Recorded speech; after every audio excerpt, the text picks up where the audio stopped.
plus de jouir, surplus enjoyment. That it's the constitutive obstacle. It's something that apparently is an obstacle, but you take away the obstacle and you lose the thing itself. Okay, this is very speculative. I'm sorry we don't have time, but I will not be bluffing now. I want sincerely to apologize of this a little bit of confusion in my talk, too political in the false sense of bad politics, too concrete, and at the same time this escapades into pure theory. But what I did is I tried, as we say cynically in Slovene, we have a proverb, when you try to sit between two chairs, you usually fall down in the hole, So I hope to meet you again, and maybe we can risk a little bit more of a theory. I'm grateful to you.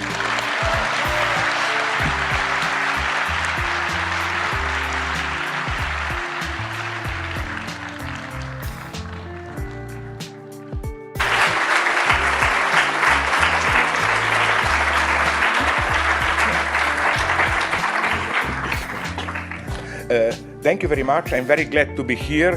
Thank you for Irena to inviting me, for Jeffrey for this wonderful introduction. I especially agree without any irony with that very precise point about dogmatics.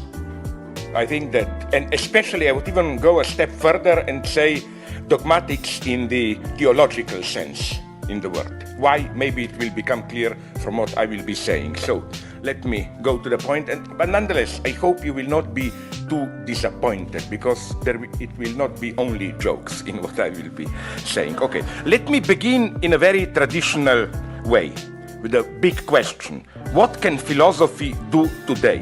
What can it tell the general public haunted by the problems of ecology, racism, religious conflicts, and so on? I think that the task of philosophy is not to provide answers, but to show how the way we perceive a problem can be itself part of a problem, mystifying it instead of enabling us to solve it. There are not only wrong answers, there are also wrong questions. These wrong questions are what we call ideology. When we are dealing with a problem, which is undoubtedly a real problem, the ideological designation or perception introduces its inevitable mystification. So again, when people ask me ecology or war, what can we do? Well, I don't know. What I can do as a philosopher is just to analyze how we perceive the problem. Let me take the example of tolerance. I'm opposed to this notion. I think it's a pseudo-notion. Now, of course, the immediate reaction of well-meaning liberals is, but how can you be for intolerance towards foreigners? How can you be for anti-feminism, for homophobia, and so on and so on? But this is the catch. Of course, I'm not for intolerance towards foreigners, for anti-feminism, and so on. What I am against is the perception, which is today more or less automatic, of racism as a problem of tolerance. Make a simple experiment. I did make it.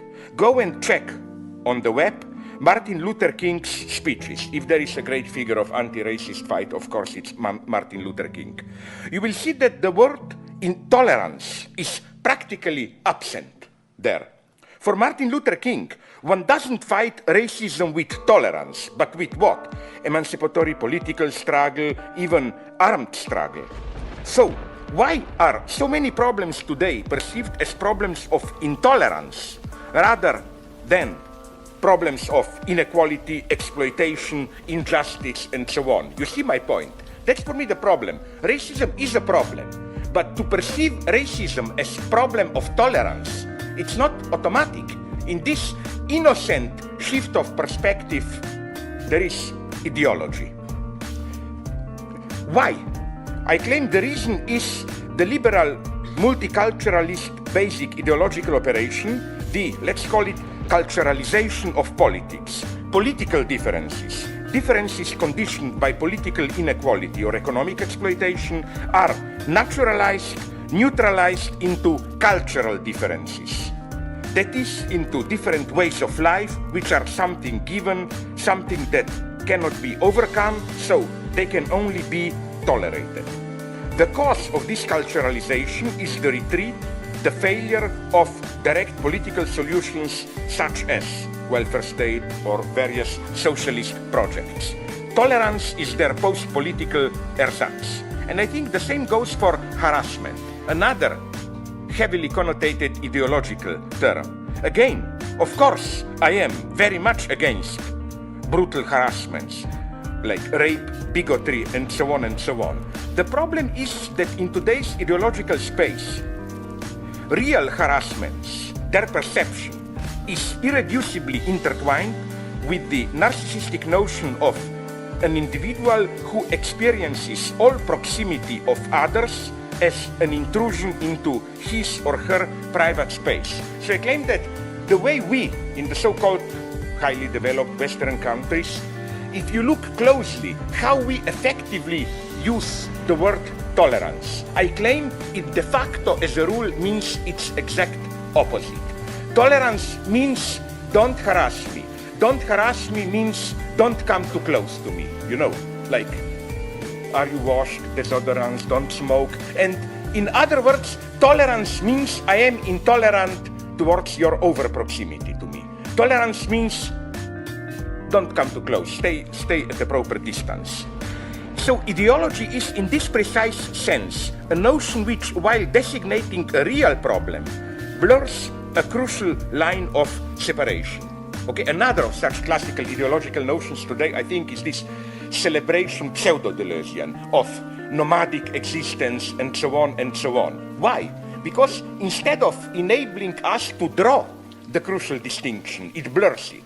It brings together, under the same cover, nomadic existence, two totally different phenomena. One is the nomadic existence of, well, to be frank, somebody like me, and probably upper middle class intellectual, traveling nicely, sometimes with upgrades and so on, even business class. But then, you know, to put me together with, let's say, to be a little bit pathetic, a third world person, refugee from a war-torn or starved population, and claim we are both nomadic. It's a little bit like, to quote Gayatri Spivak, to take a rich fat lady who is dieting and a starving third world woman and say they are basically doing the same thing, eating less than. This ideology of tolerance can be reduced to the motto, love your neighbor as yourself. However, as we learned from Freud, neighbor is not simply another person with a rich inner life filled with stories she or he is telling himself, herself. This is the counter-revolution attacks, or what? Enemy never. You see? Okay. This is what in Lacan we call intervention of the real and so on. Okay, let's go on. It's usually when we say neighbor, multiculturalist ideology tells us, yes, we should know the other from within. We should not objectivize the other. The premise of liberal tolerance is thus that such a person whom we know from within cannot ultimately be an enemy. Or, to quote a well-known motto, which I totally oppose, incidentally, but it sounds so sublime, so deep. An enemy is someone whose story you have not heard. Okay, there is a nice literary example known to all of us, Mary Shelley's Frankenstein. It is true, Mary Shelley does something that a conservative would never have done. In the central part of her novel, she allows the monster to speak for himself, to tell the story from his own perspective. Her choice expresses the liberal attitude towards the freedom of speech at its most radical. Everyone's point of view should be heard. In Frankenstein, the monster is not a thing, a horrible object no one dares to confront. He is fully subjectivized. Mary Shelley moves inside his mind and asks, what is it like to be labeled, defined, oppressed, excommunicated, even physically distorted by society? The ultimate criminal is thus allowed to present himself as the ultimate victim. the monstrous murderer reveals himself as a deeply hurt, desperate individual yearning for company and love. Now, along these lines, practicing this noble motto of multicultural tolerance, the authorities in Iceland, Reykjavik capital, but also now I heard in some other European countries, maybe even here in the United States, I don't know about it, they are recently imposing a unique form of enacting this subjectivization of the other.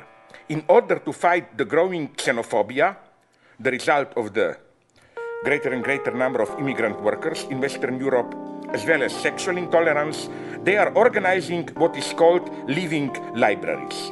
Members of ethnic or sexual minorities, gays, immigrant East Europeans or blacks, are paid to visit an Iceland or British or German family and just talk to them, acquainting them with their way of life, their everyday practices, their dreams, and so on. In this way, the exotic stranger, who was perceived as a threat to our way of life, appears as somebody we can empathize with a complex world of his or her own. So this sounds very nice. What's the problem? The problem is, let's take this noble motto, an enemy is someone whose story you have not heard, and do something very vulgar in the sense of British empiricism. Let's just replace the general name with a concrete example. Would you also say Hitler was our enemy because we did not really try to hear his story? And the problem is deeper here than it may appear.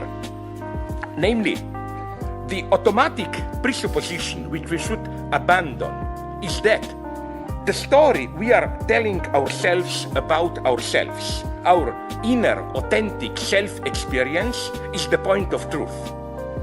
As if you humanize the other, if you get him at his or her or their innermost, then you can say this is what they truly are.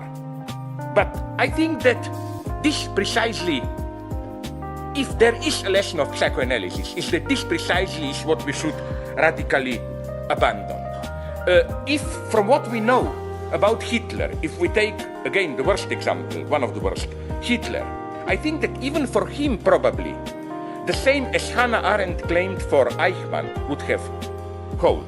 Probably he was, as we know from the memories of his secretary who died only 2 years ago, or when, he could have been quite kind, compassionate, he liked to serve cakes to small children and so on, gentle vegetarian and so on.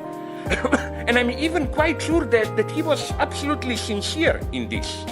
This is the important lesson of Hannah Arendt, that people who cause great evil, we should not elevate them into sublime, Byronesque, demoniac figures of evil. The gap between their intimate experience and the horror of their acts is always immense. So again, the experience we have of our lives from within, the story we tell ourselves about ourselves in order to account for what we are doing, is fundamentally a lie. That's not the point of truth.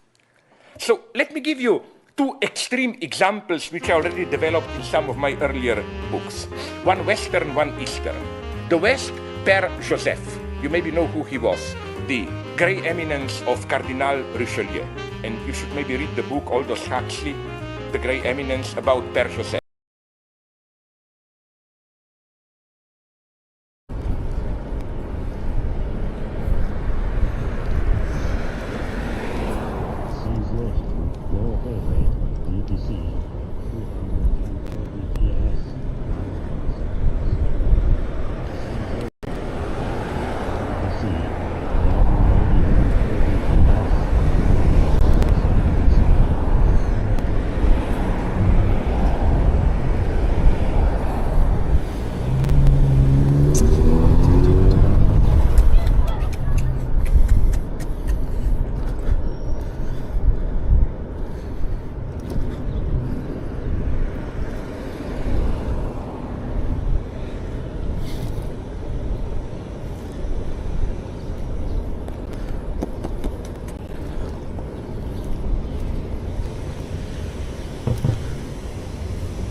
right.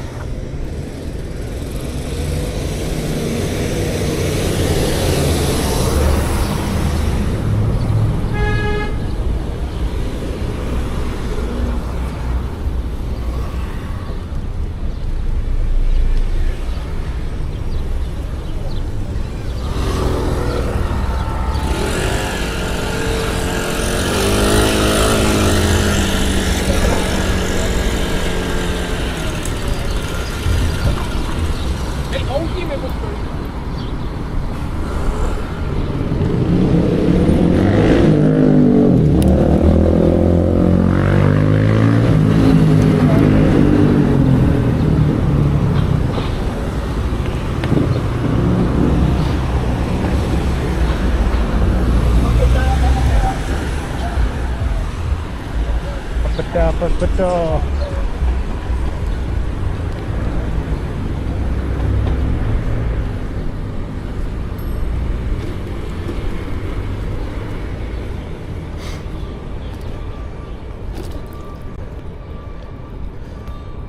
Hey.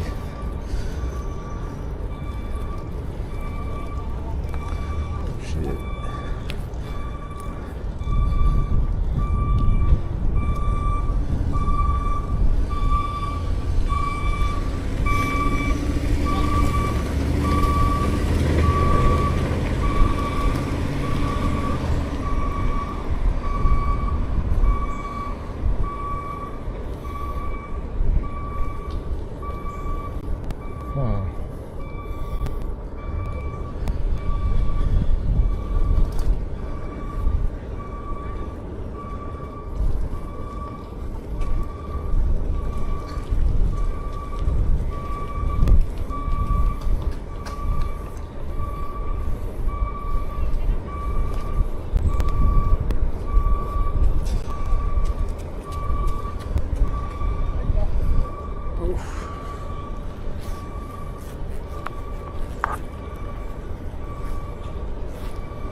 Oh yeah, the fireflies.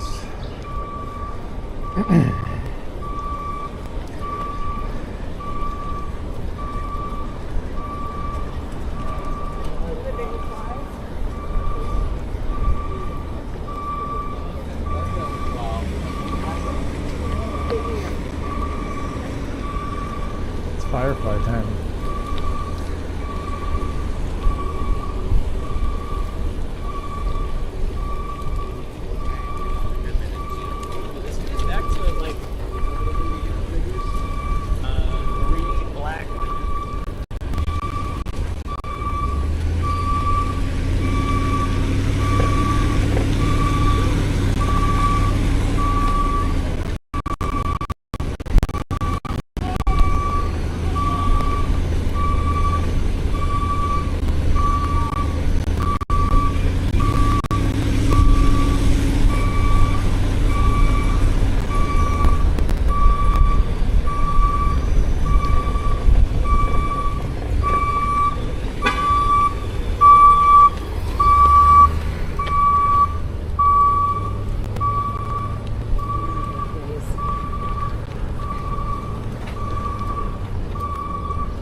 pocket has a hole in it, my wallet's gonna fall out one day.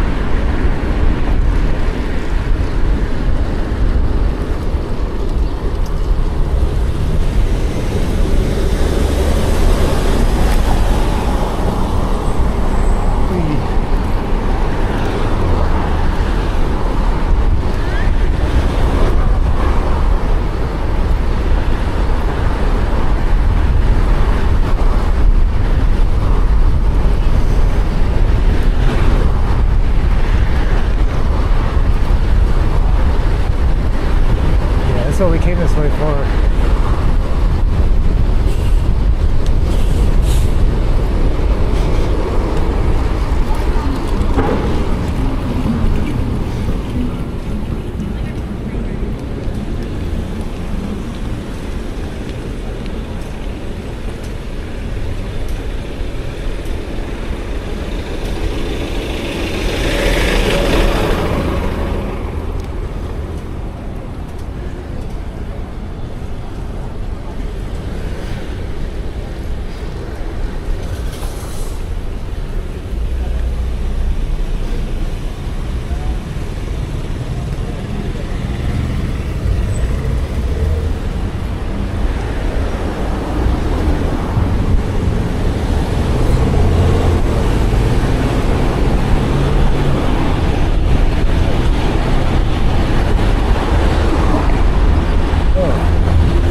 beep.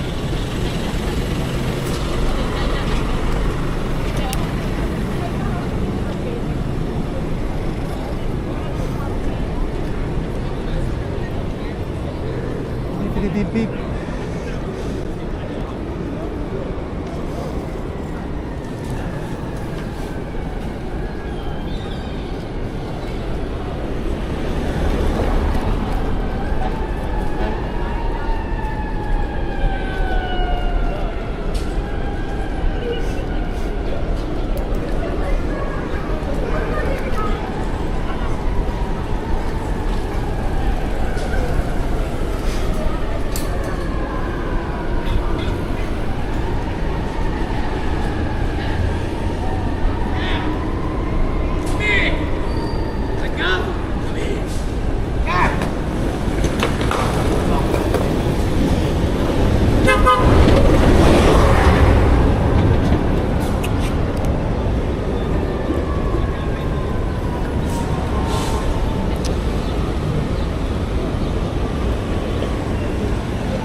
What is this?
Not load.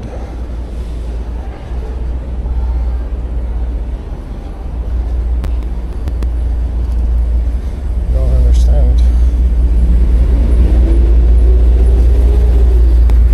I don't get it.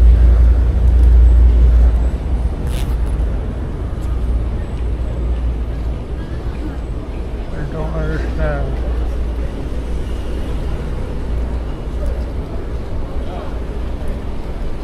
Nothing works today.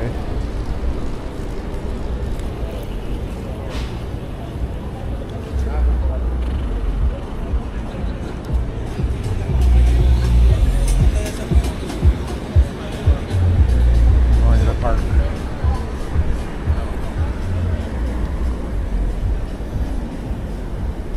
Going a completely different route today.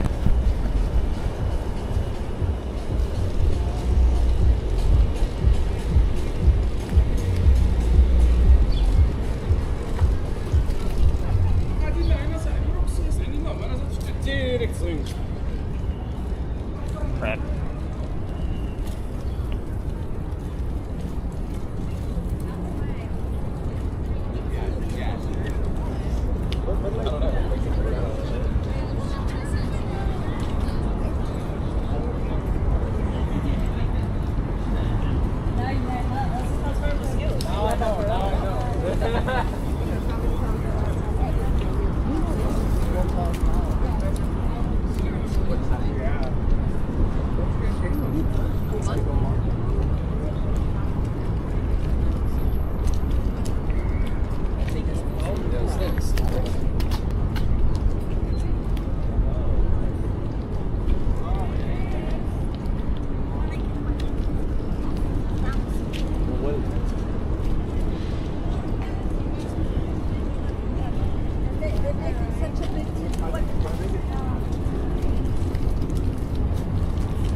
It's like the hottest part of the park. It's hot as balls right here.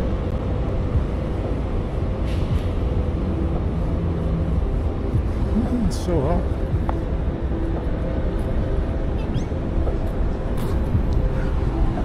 Yeah, keep moving.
Don't ruin it.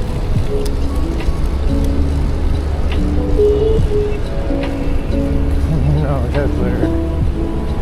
Why? What?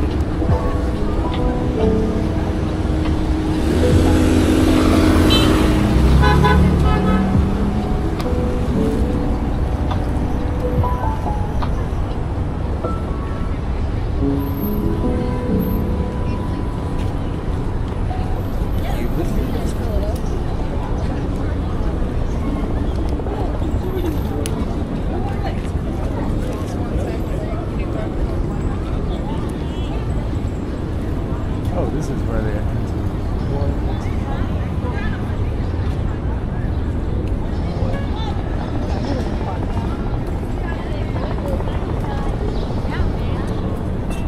What? Got that security tight for 4th of July. I'll be checking bags.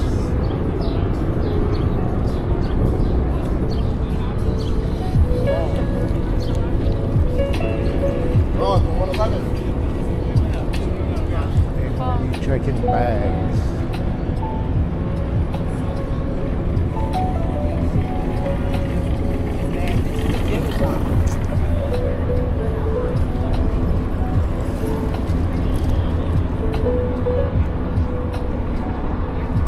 There's another way down on this.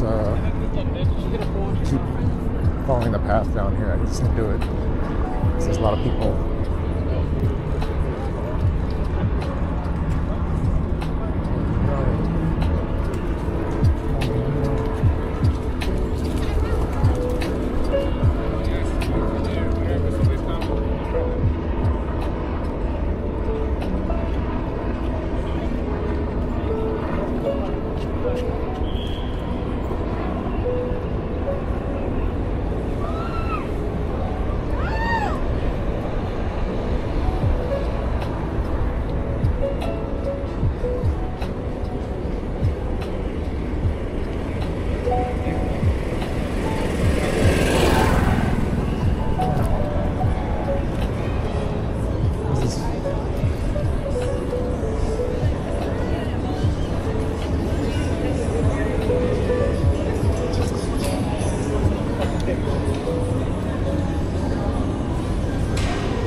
But you know, it doesn't matter. Doesn't matter if they check back because they got drones now. They fly that shit in.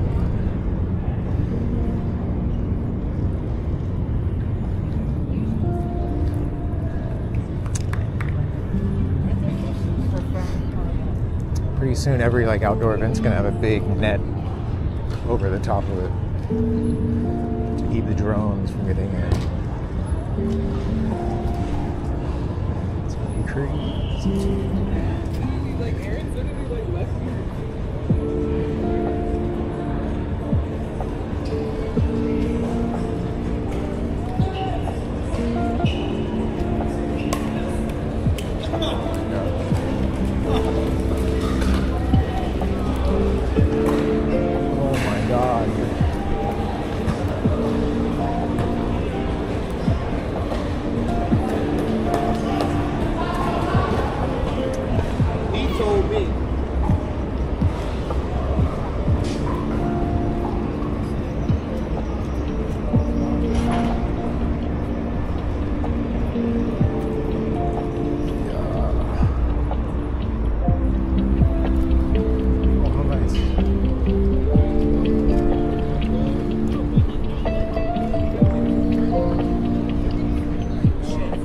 This is real life. Right. Trying to get it crazy.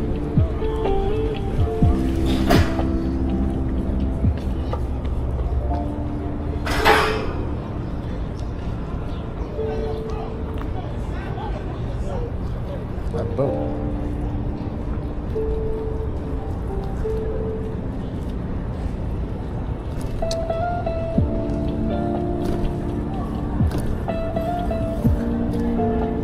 It's the restaurant boat.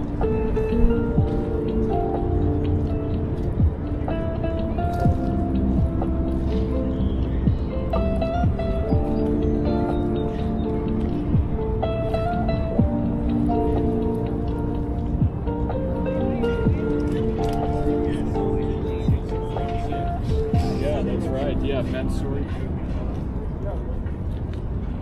I mean, a journalism school kid would have done better.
Making them dinner, getting them ready for school, cleaning them up.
Kidding me?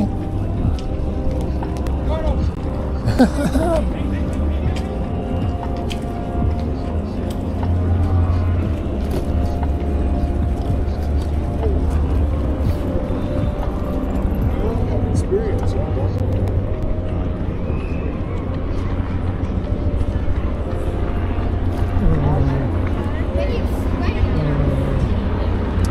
don't think I want to go around.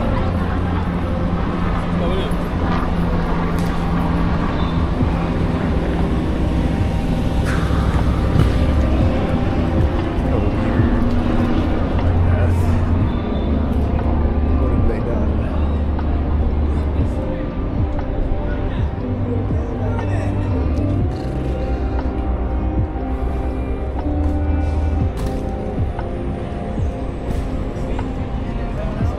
Nigga,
bike path here.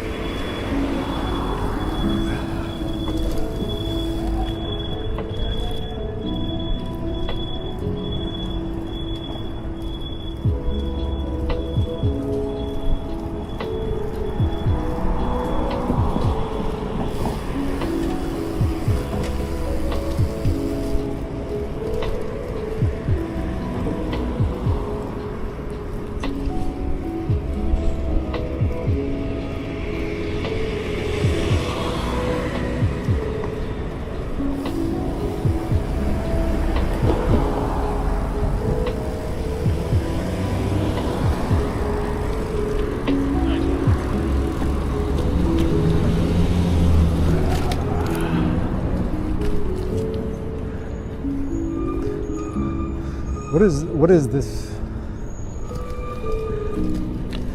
We got bike paths everywhere down here.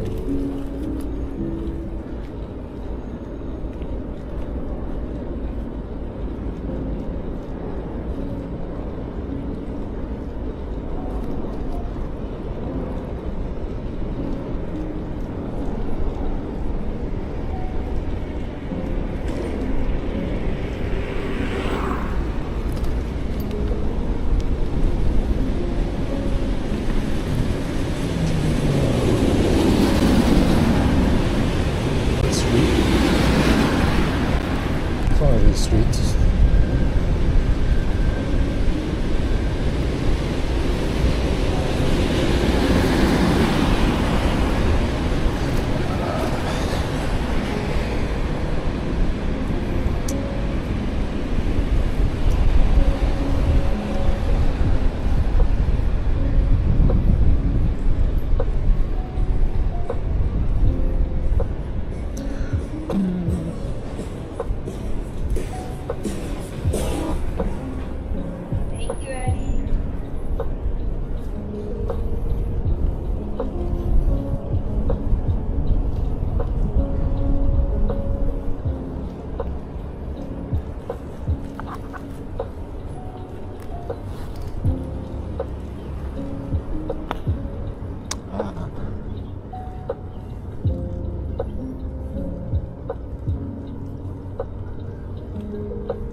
Price, right when I need them. Whether you just need your batteries or you've got years of experience. Advance Auto Parts is right around the corner and ready to help.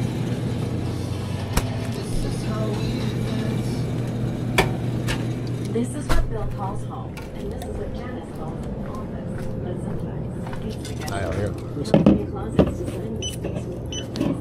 This is Janice's home office, and Bill's. It's a man. Schedule your free design consultation now.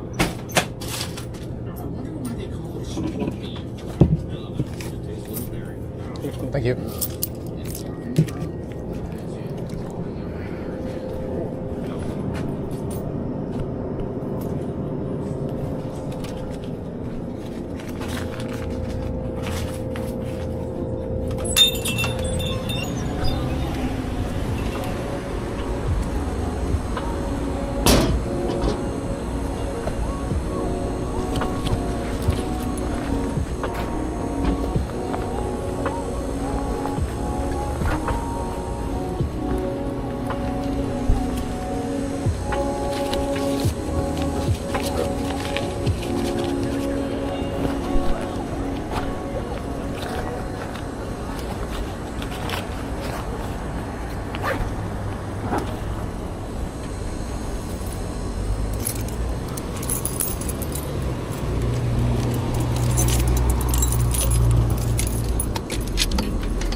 I actually want to go. I don't want to go up Union. I want to go 9th Ave. I changed my mind.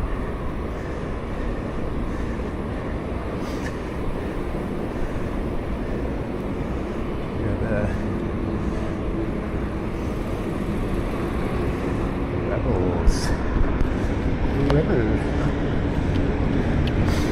The Rebels.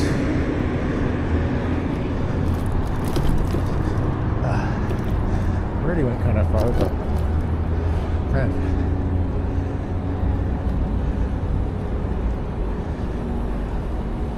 already went super far.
kind of zigzag this way.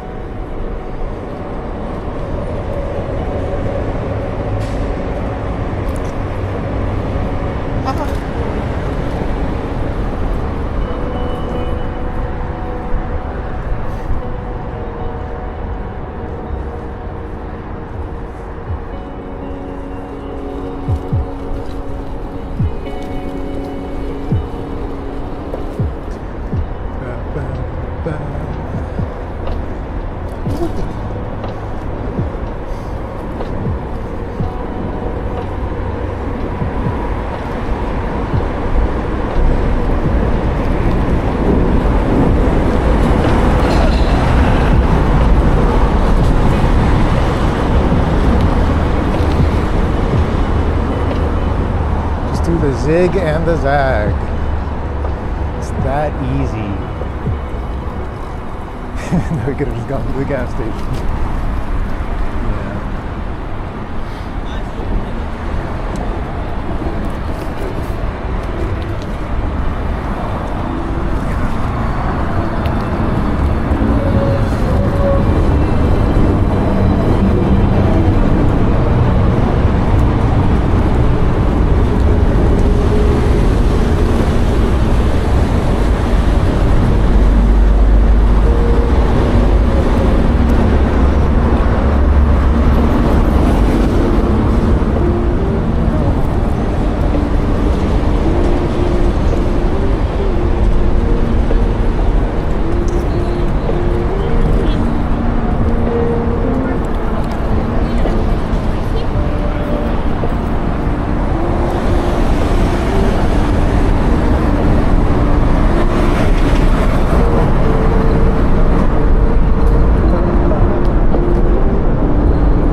Shit, firefly.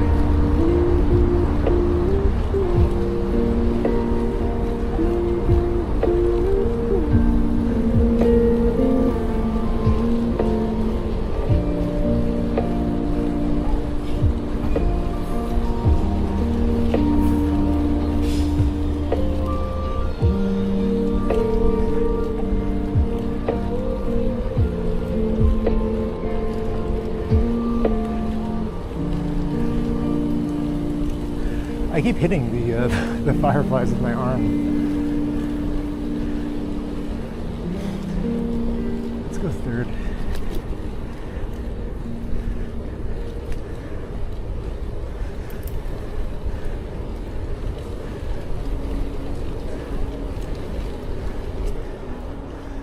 Boop boop boop.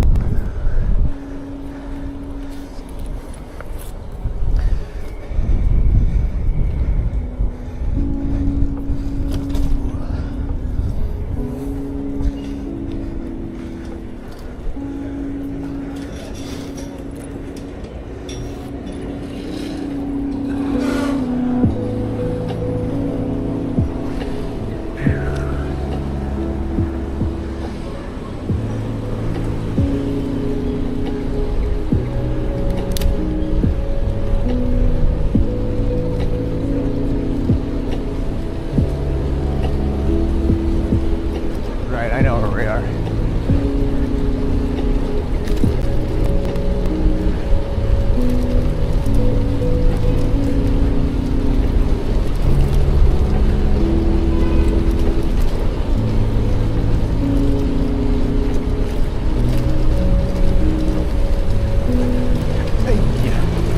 Hey.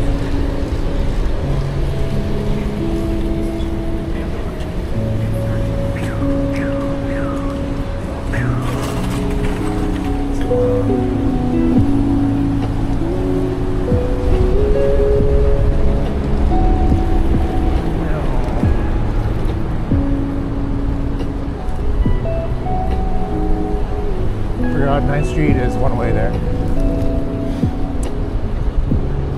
forgot about that.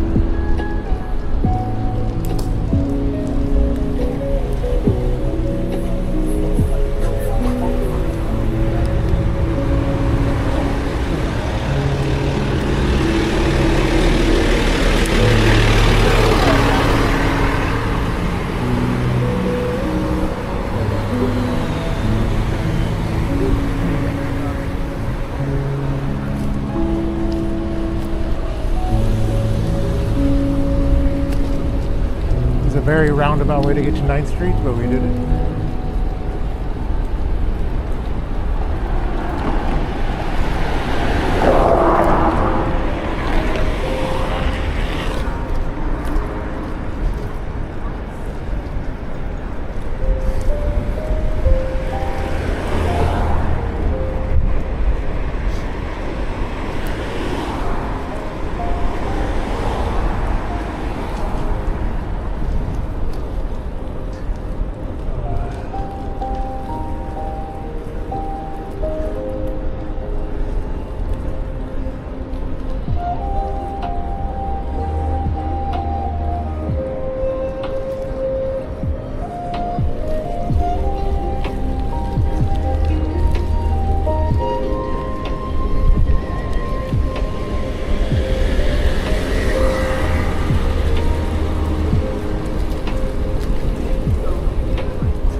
tough.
Damn, I'm tired.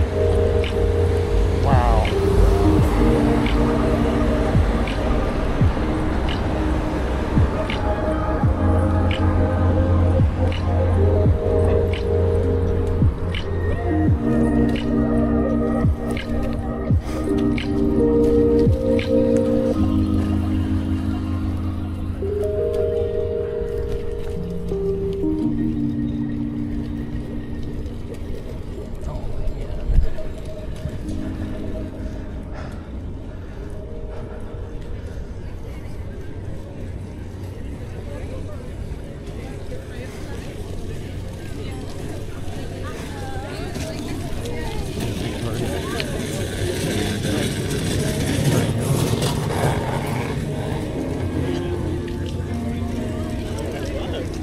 It is like remarkable. We got started late. What that do we need?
Shit.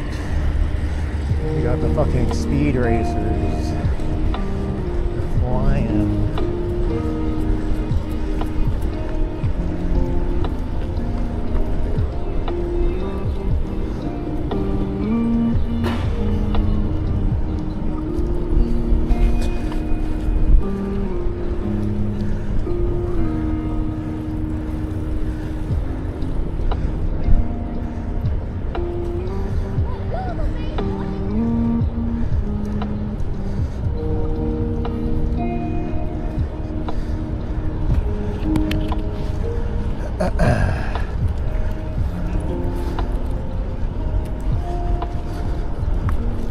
I apologize for not having chat on. But who even chats anybody? Who's even here?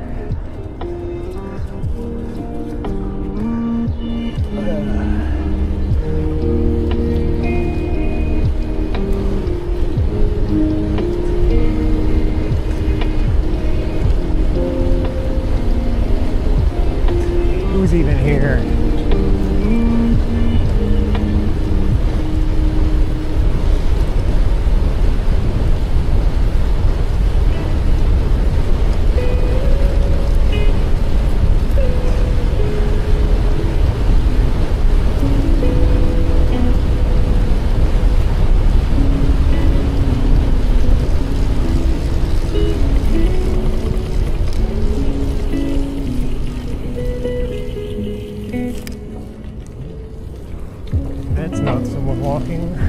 That's someone doing lunges.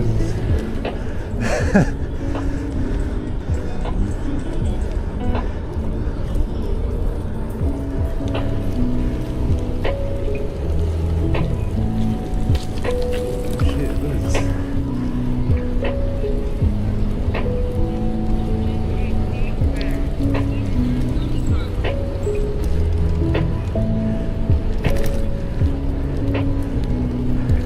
Look at that raccoon. Ay, ay, ay, ay, ay, ay.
That light is in my face.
Around that dark place.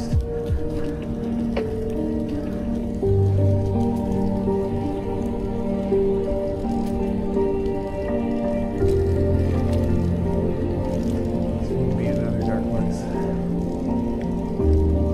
Seas left, low fill rate, DPC, 595 kbps, 34 milliseconds. Seas left to main, DPC 988 kbps, 32 milliseconds.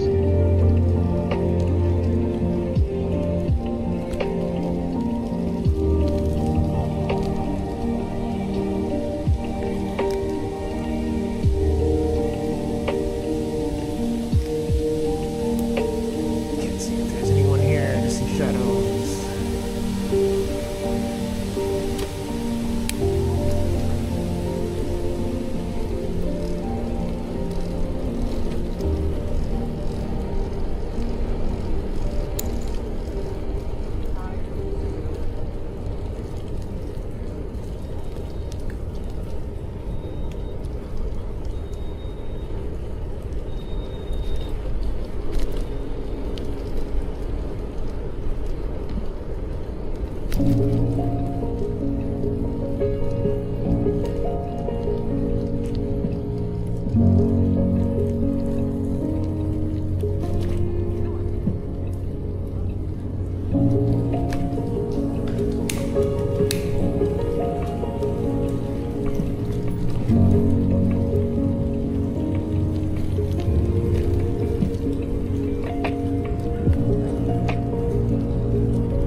back.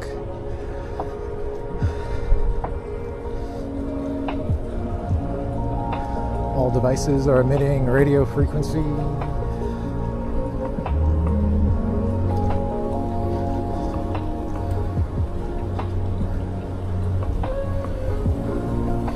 Nice.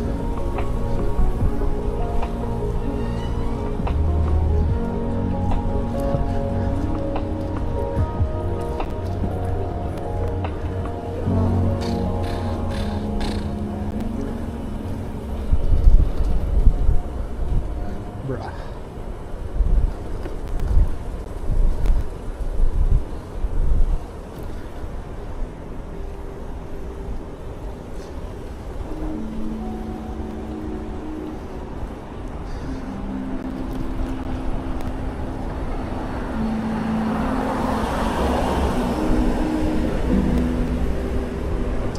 Well, that's it. Good night.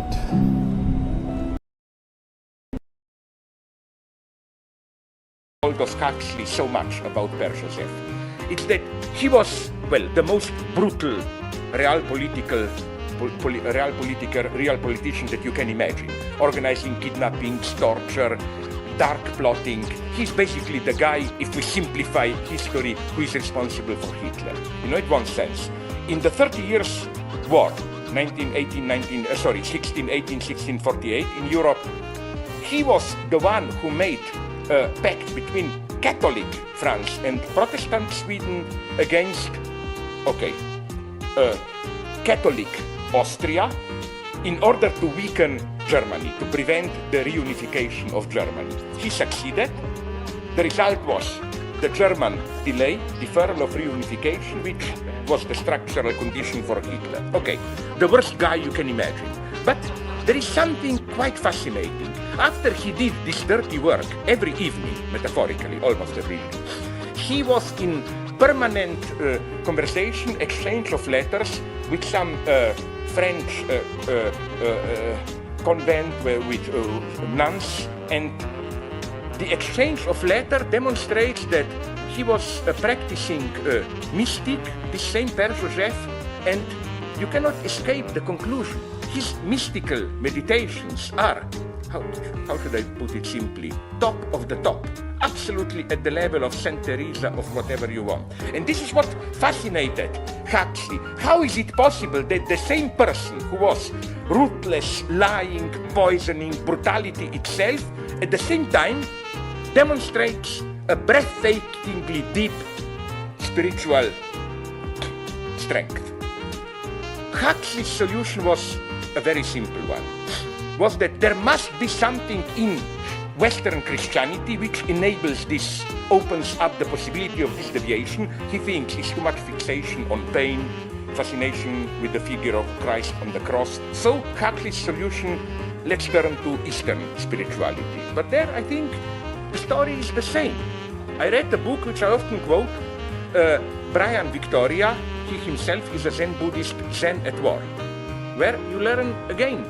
This is a book about how the Japanese Zen community related towards the Japanese war effort in the 30s and 40s. And you learn in this book that with really a couple, like 5-6 minor exceptions, millions of them not only totally supported Japanese war effort, but even provided the justification of it.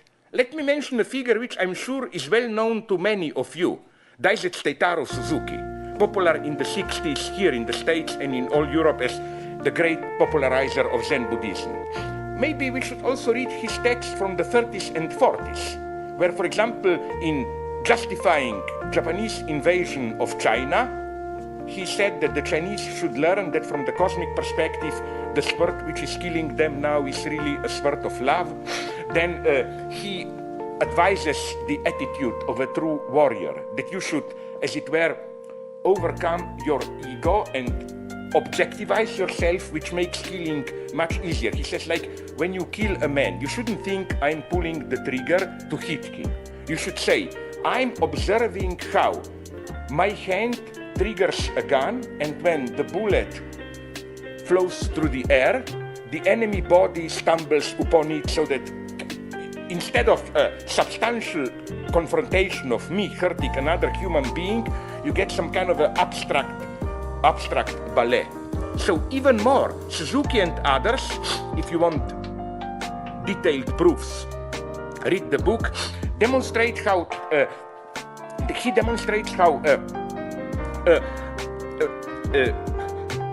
how Suzuki even went a step further and claimed, very direct claim, that for the majority of ordinary people who don't have time for big meditations and so on, to spend days on them or years, absolute obedience to military discipline is the only practical way to achieve Satori, the Zen Buddhist enlightenment. The idea is when the commander shouts, shoot, and you shoot without thinking, you have overcome your false ego, and so on, and so on, and so on.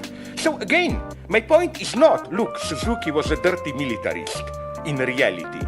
No, this would have been easy. My point is, you got my point, to accept this gap. That at the same time, he could have justified terrible crimes, and at the same time, he was absolutely authentic purveyor of spiritual experiences. So, the lesson is clear. It concerns the difficulty to fully accept the gap between the inner authenticity of one's life and the ethics one practices. Inner authenticity is no guarantee against ethical monstrosity. Let me engage now with a much more problematic, maybe to some of you, example, which I mean with whole respect towards the victims, of course. When the United 93 plane flight on September 11th and other 3 planes were kidnapped, it is significant that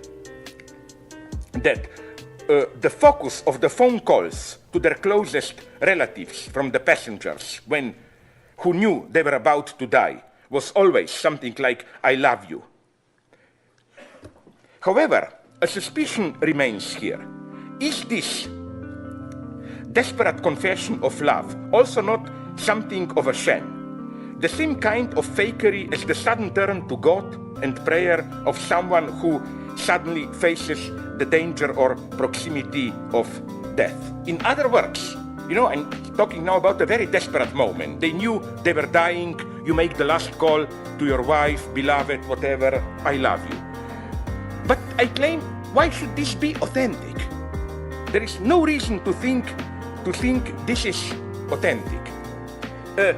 Another example came to my mind, which is known to every old United States leftist. I remember when I was young, we were all taught the horror about the Rosenberg trials, against the 2 of them, Julius Hitler, Rosenberg, accused of spying for Soviet Union. And we were fascinated by when their prison letters were like this sincerity, this purity. Even their advocates have to admit, today we know that, maybe not both of them, but he, Julius, I'm sorry, we have to concede here to the devil the right, when they are right, he was a spy. He was a spy. So this makes all the more crazy this, as it were, moral naivety, purity, how he was able to insist in his life to the end. So I think that even when we are in this kind of a desperate situation, now I know I'm going to die, I don't think we are authentic at that point. At that point, we desperately construct a lie the way we would like to be remembered, and so on and so on. You know what would have been a truly radical ethical act here for me? Please don't take it in an obscene way, I mean it deadly seriously. Let's say I'm on a plane, of course this only holds if it's true, the implication.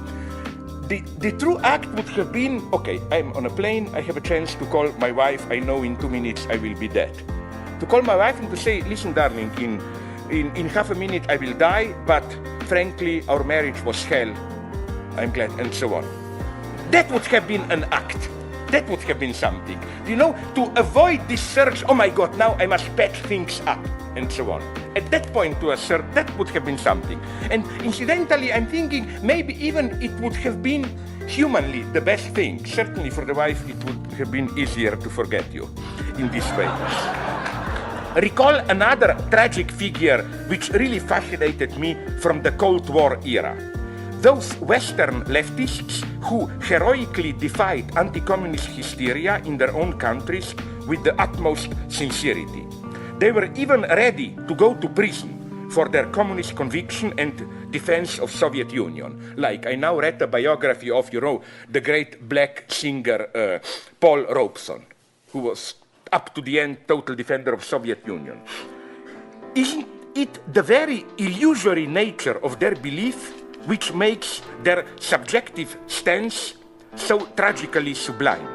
The miserable reality of the Stalinist Soviet Union makes the inner fragile beauty of their conviction all the more sublime. This leads us to an unexpected radical conclusion. It is not enough to say that we are dealing here with a tragically misplaced ethical conviction, with a blind trust that avoids confronting the miserable, terrifying reality of its point of reference. What if, on the contrary, such a blindness, such a violent gesture of exclusion, of refusing to see, such a disavowal of reality, such a fetishist attitude of, I know very well that things are horrible in the Soviet Union, but I nonetheless believe in Soviet socialism, is an innermost constituent of every ethical stance. Immanuel Kant was already aware of this paradox when he deployed his notion of enthusiasm apropos the French Revolution in his late writing Conflict of Faculties. According to Kant, the French revolutions, true significance does not reside in what actually went on in Paris, much of which Kant was the first to concede was terrifying and included outbursts of murderous passion, but in the enthusiastic response that the events in Paris generated in the eyes of sympathetic observers all around Europe. A quote from Kant. The recent revolution of a people which is rich in spirit may well either fail or succeed, accumulate misery and atrocity.